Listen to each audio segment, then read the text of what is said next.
What is going on, everyone? My name is Andy. Welcome back to another FPL video. In this one, it's some of my final thoughts ahead of the Game Week 27 deadline. So I'm going to go through the latest press conference information and give my thoughts on that and answer some of your questions as well. So if you enjoyed the video, make sure to give it a like. Hit that subscribe button if you haven't done so already. And make sure to check out Fantasy Football Hub. Links in the description below, if I can get my words out correctly. They've got a 7-day free trial at the moment, up to 30% off. Loads of great tools over there, including their planner for the next few weeks with all the doubles and blanks and stuff like that. So make sure to check that out. Links in the description. Otherwise, let's get into it. All right, let's start off with Liverpool news. So Klopp spoke about Salah and said, I don't think Mo is too far off, but he won't reach tomorrow. Next week it's possible, on the way back, but not there yet. So basically, Salah is ruled out of Game Week 27. He's had nearly 200,000 transfers in this week. I don't get it whatsoever. Maybe some of those are wildcards, in which case, fair enough. But do not buy Salah. He's going to miss Nottingham Forest away. And then you run into Man City at home for Game Week 28 and a blank in 29. So it's just not worth it. Maybe we look at him from Game Week 30 onwards, but we'll have to just assess closer to the time.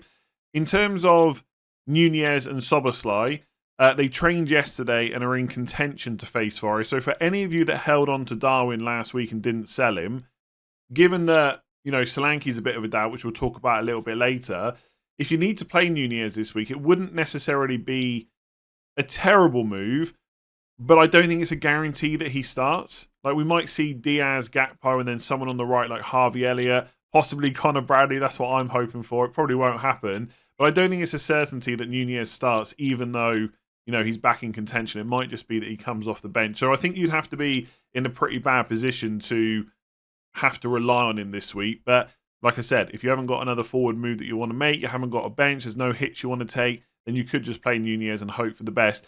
And then on Endo and Robertson, Klopp said they're set to train today. Presumably, that probably means that Robertson won't start because they do have other players that can play left back. Tsimikas obviously is usually the backup, but Gomez has played really well in that position as well. So I'm going to assume that if Robertson only started training today, he's probably going to miss that game. Ultimately, with Liverpool, I would not be buying any of their players in Game Week 27. I just can't think of a single reason you would do it. I mean, I guess if you can, buy Van Dijk this week and then bench him for Man City and then you're free hitting in 29, you've got him ready for those good fixtures from 30 onwards.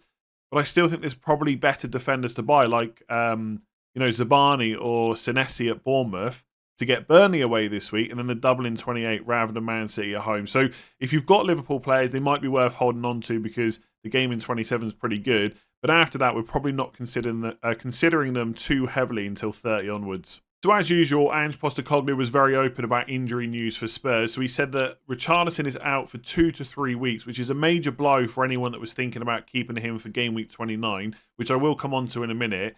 Porro is another week away, so he's going to miss Game Week 27 against Crystal Palace at home. Hopefully, based on what Postecoglou said, back for Game Week 28 against Villa away, which, to be fair, for most people, probably isn't a fixture you're that worried about having him for anyway. But if it is just a week away, you'd hope he's back for Game Week 29 against Fulham away. And then Udogie has a chance to play in Game Week 27. I think with the backup, or the backups that Spurs have from a defensive point of view, if Udogie is available to play, I'm pretty sure he's going to be in that starting 11. So for anyone that really wants to buy him this week or has kept him through till this point, I think he's probably got a good chance of starting against Palace. Not guaranteed, of course. That's just my kind of thoughts on it. Whether or not you should sell Porro and Richarlison, it's really difficult to give a broad answer to these questions at the moment because it really depends what you're doing with chips in Game Week 29. Like I would say for Richarlison, right? Let's say we take Ange Postecoglou at his word, exactly what he said. Well, 2 weeks could be this time, just before the Game Week 29 deadline. So even if he is back and he's in training, does that mean he's definitely going to start? Because unless there's any other injuries to Spurs players, Son can play through the middle, Werner can play on the left, Johnson or Kulusevski can play on the right. I don't think any, I'm just going to double check now I've said that.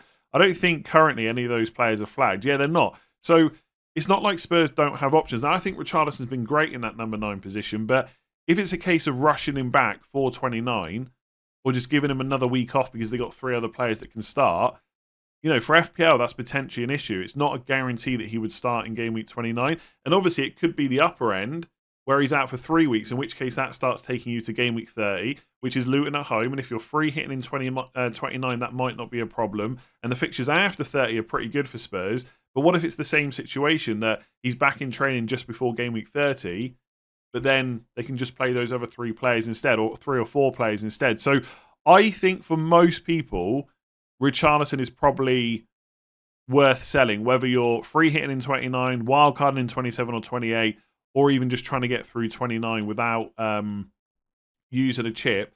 I would say with 2 to 3 weeks, from what Postecoglou has said, I'd probably sell him. But look, if you're in a position where the rest of your squad is relatively healthy, you're looking pretty good, you can easily bench Richarlison, then of course do that and reassess in game week 28. Like I said, it's quite hard to give a broad answer when there's so much going on, but it doesn't look good for him. And same with Porro, right? If you've got 3 other defenders you can play this week, then great, bench him and just reassess next week instead. All right, let's talk about Dominic Solanke. Great fixture this week, Burnley away, and then obviously that double in game week 28 where a lot of people are thinking about triple captaining him. This is what was said in the press conference. The MRI with Dom went quite well, but he has not trained with us. So up until this point, Solanke hasn't trained with Bournemouth, which isn't great if you want him to play in 27, which I'm sure most of us do. We have one more training session before Sunday, so I leave the chances open, but it depends on how he manages the pain. It's true he has pain in the knee. At least with the MRI, everything is clear. There is nothing strange. It's a matter of his sensations, as today he wasn't training. So the MRI has said there's nothing really there to worry about. It's all just about how much pain Dominic Solanke is in when he plays or when he trains, etc. At least that's the reading from there. As you might know by now, I'm not a doctor or anything like that. It goes on to say, tomorrow I find out if we have a chance with Dom. It's a matter of if he still feels the pain or if it's improved. He will be the one making the decision. Now, I think that's quite interesting because if you give most players the chance to say whether they're okay to play, I feel like most of them would take it. Like if it's like 50-50, I feel like they would probably want to play. And Solanke is quite important for that Bournemouth team. They don't really have... They have other players that could play in that position, but Solanke, I think, is quite clear of most of them. So I think the fact that Solanke is going to make the decision leans me more towards that he'll probably play in 27. But again, it's not a guarantee. And also, it could be that he plays, then has that pain again. They might manage him in game week 28. So that's something we'll have to consider next week.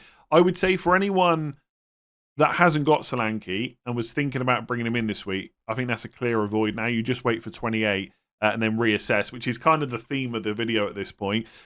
He did go on to say, right, it's quite a long answer. It's a situation that isn't new for Dom. Since the Spurs game away, it's something that bothers him. He's been managing it quite well, but this week he's felt more pain. So if we just have a quick look here, what did he say there? Spurs away.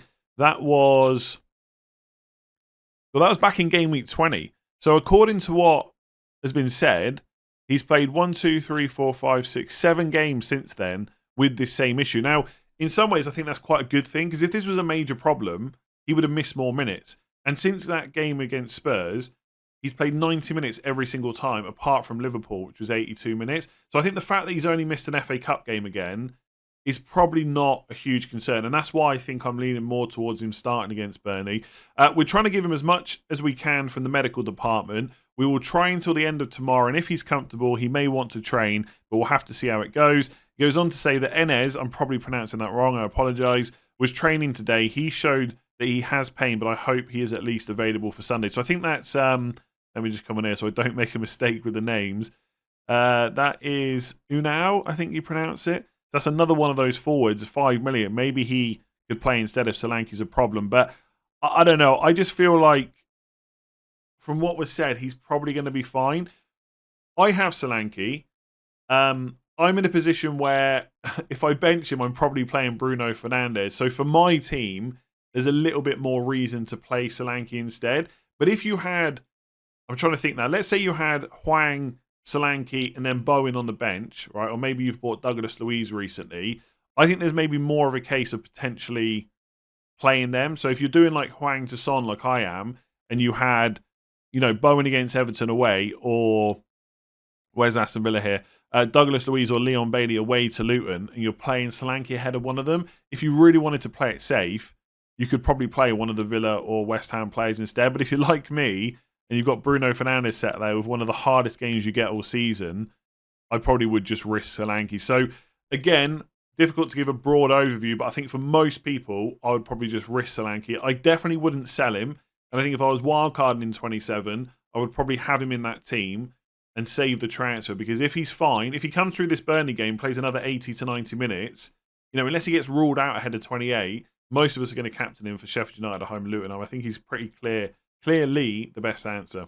I said clearly the best answer there, but I clearly meant clearly the best option. Anyway, hopefully that makes sense. So based on what Gary O'Neill said the other day, it was pretty clear that Hwang was going to miss game week 27, but it has been confirmed now. So he said he won't make the weekend and will then have more assessments on him. No time frame. We'll know more after the weekend. Hopefully not too long. So Hwang definitely out of game week 27 against Newcastle away. And I would say that given they're still having to assess him and they don't yet know what the time frame is, it seems pretty likely that he's going to miss game week 28. I don't know that for sure, of course. I don't have any other information other than what was said in the press conference.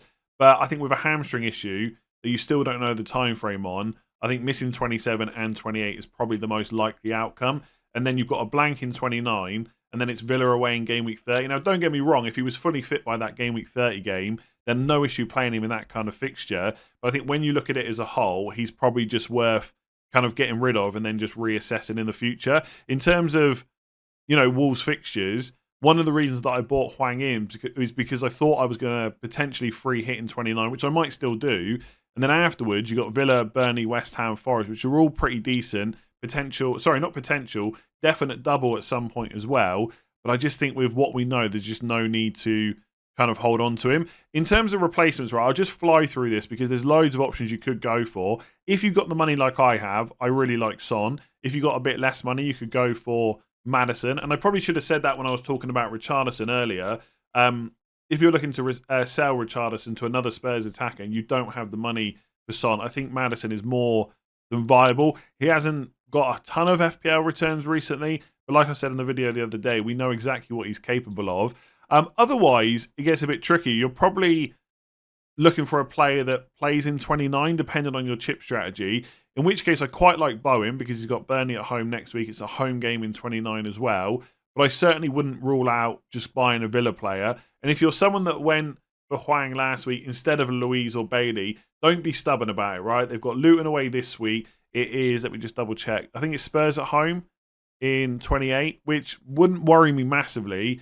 And then it's West Ham away in 29. And they've got the Wolves at home fixture in 30. So for any of you that were thinking about wildcarding in 31, that's a pretty nice kind of 4-game run. So Louise, Bailey, also good. There's probably other midfielders that I'm missing. I feel like sometimes I do this and afterwards I think, I should have mentioned that player. But I think that is about it. I mean, again, if you're free hitting in 29 and you're someone that sold Palmer, I still think he's an excellent option. We kind of, or at least I kind of forget about talking about him because I just presume everyone owns him. But some people might have sold him recently. And if you're free hitting 29, you've got Brentford away this week, Newcastle at home in 28, and then straight after the blank, Burnley at home, Man United at home, Sheffield United away, Everton at home. He's still a really great option. And actually, if you were locked into 29 and you already had Son, Palmer might be one of the next best players to look at. Obviously, Saka, if you haven't got him and you're free hitting in 29, is definitely an option. Gordon, maybe.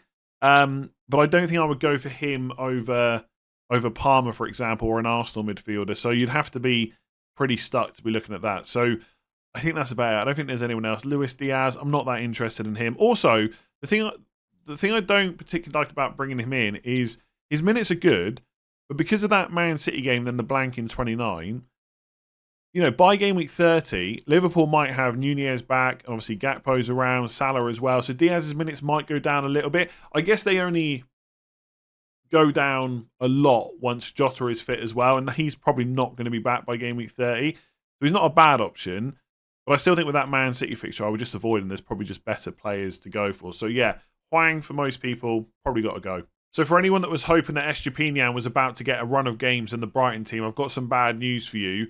Apparently, Lamptey, Ferguson, Welbeck and Veltman are all available for the game against Fulham. And as we've seen recently, when Lamptey has been fit and available, he's played quite a lot, especially on that left side. So look, I think those players I've just mentioned are probably not FPL options, right? No one's buying Ferguson, Welbeck or Veltman. But for those of you that have Estepinian, as I've said probably this week and last week, it's time to get rid of him sooner rather than later. As always, the usual caveats apply. If you've got 3 other defenders to play instead and you can just bench Estepinian this week, not an issue whatsoever. If it's for a -4, it's probably a little bit close. But to be honest, I think this week a -4 might be slightly better, especially if you're struggling for a defence, because you can go and grab someone like Zabani from Bournemouth, who's got Burnley away, and then a double game week. I think in that case, you can probably justify it a little bit better. But either way, Estepinian is not a good long-term option. After this week, which he might not even start, it's Forest at home in 28, blank in 29, Liverpool away in game week 30. And then if I just check my other screen here, yeah, Arsenal at home in 32. Like, Brighton aren't getting many clean sheets in the next few games anyway, and he might not even start. Just get rid of him. So on the defender front, it's slightly better news if you've been holding on to Konza and or Pau Torres. It looks like both are going to be in the squad for the Luton game in game week 27. So this is what Unai Emery said, if I can just find it here.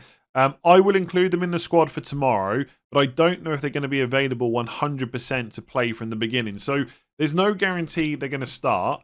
But if you're in a position where you've got 3 other defenders you can play instead and you can just hold on to them ready for 29, that looks like a pretty kind of positive update. I mean, Emery did go on to say, I will decide tomorrow morning, speaking with them and how they feel for a very important match. Of course, it's a very tough match. A lot of duels, a very demanding match. So there is a chance they start. That's not guaranteed.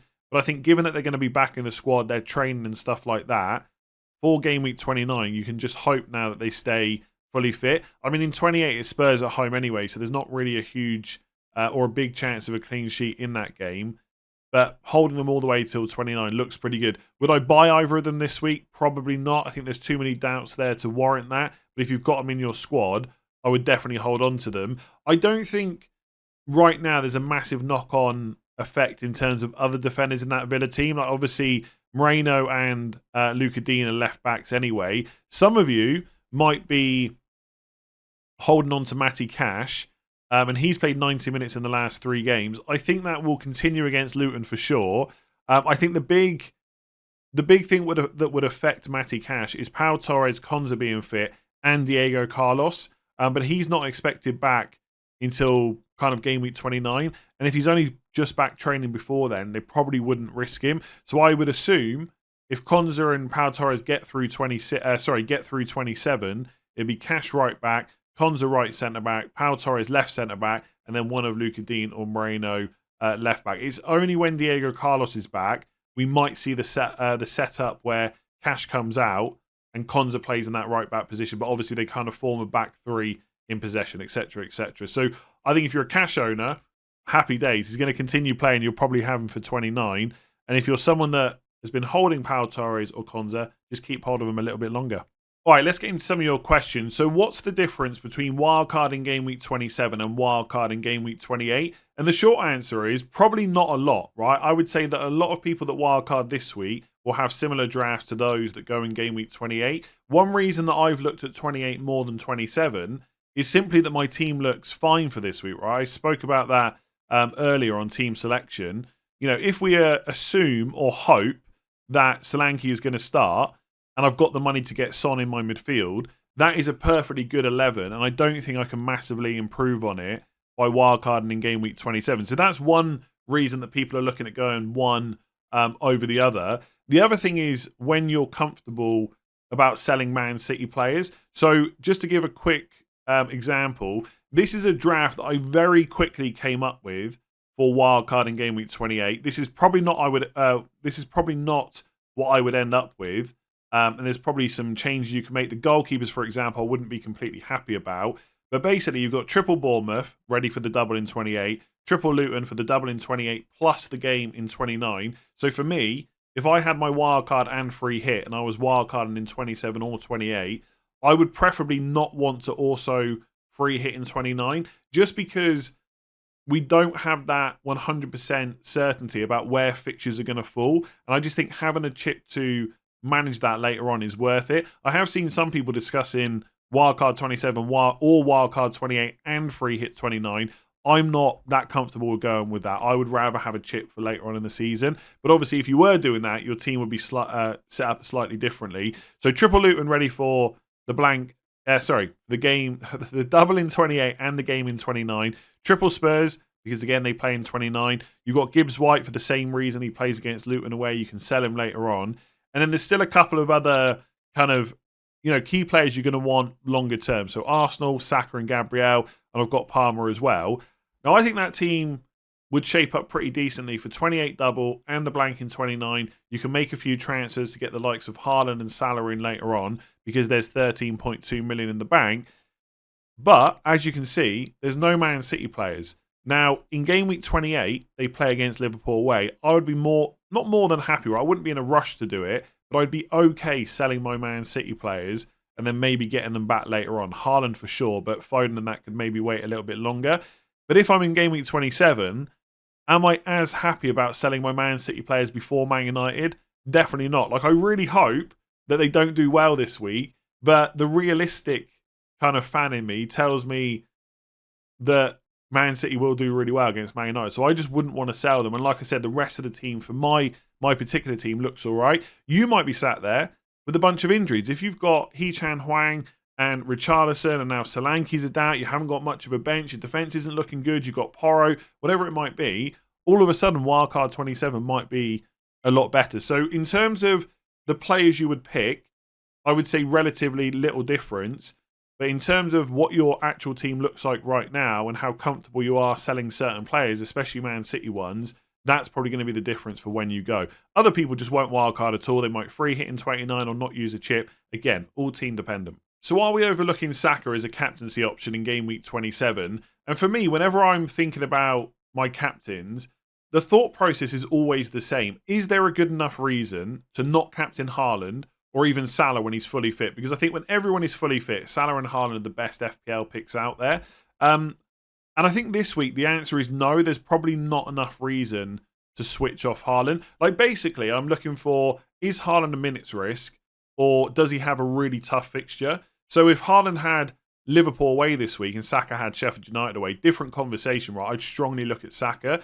But on paper, Man United at home is not that difficult for Man City. United have not defended well for most of this season. And if you go and look at, I know they've had some clean sheets along the way and stuff like that, but if you've watched them, in a lot of games, you're coming away from the match wondering how they haven't conceded more. Like, if you look at the expected goals conceded in recent games, at home to Fulham, 1.11, away to Luton, 1.74, away to Villa, 2.49, at home to West Ham, 1.69, away to Wolves, 2.1. These are not good numbers. This is not a good defensive team.